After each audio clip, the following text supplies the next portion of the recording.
Hello there, Dr. Williams. I'm Dr. Mishra. You'd asked me to do a home visit on. Hi, Dr. Mishra. Yes. On Grace Rose. Yes, thank you. So I've just come back from my assessment, and there are a number of things that I found on the assessment that I was deeply concerned about and wanted to raise with you.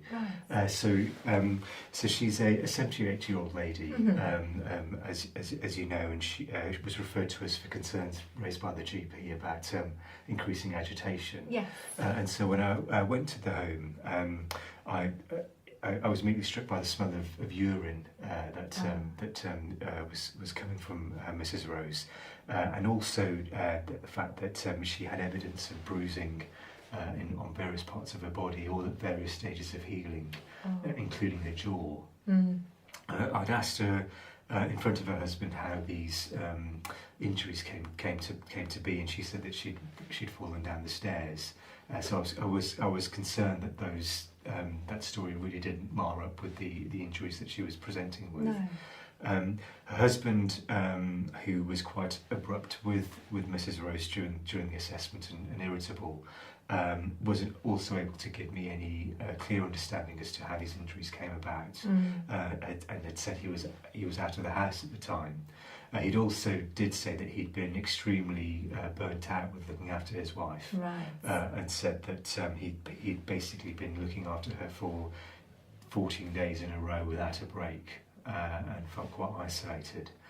So I am deeply concerned about my assessment. So what are your current concerns? Well, given the history of Mrs. Rose had said that she'd fallen down the stairs, and the injuries aren't really in keeping with that with that story. No. Given the fact that she's quite poorly kempt and also smelt of urine, my primary concern is that of whether there is she is actually being abused by at home, until we've proven that otherwise.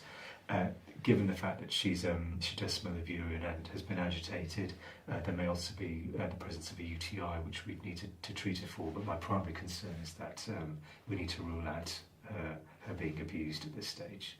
So what would your next steps be to validate these concerns? Yeah. So my next steps would be to try to elicit as much information as I can. So I'd want to again assess Mrs. Rose by herself, to see if she's able to disclose to me whether there are abuse issues going on at the home. Yes. Additionally, if there are other forms of abuse going on in terms of emotional or verbal abuse, financial abuse, or even sexual abuse, do need to be ruled out. So that would be my next step there, and then obviously we would also need to tactfully speak to the husband and find out from him how he's been coping. And again, I'd want to interview him by himself in a non-judgmental way to try to find out his version of how he's been looking after his wife, and if he discloses what's been happening, then okay. But either way, we would need to.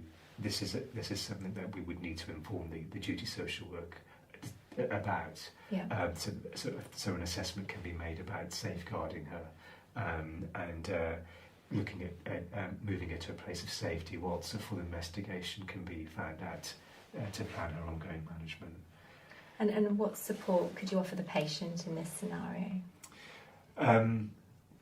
Well, initially, it is going to be looking at getting her to a place of safety.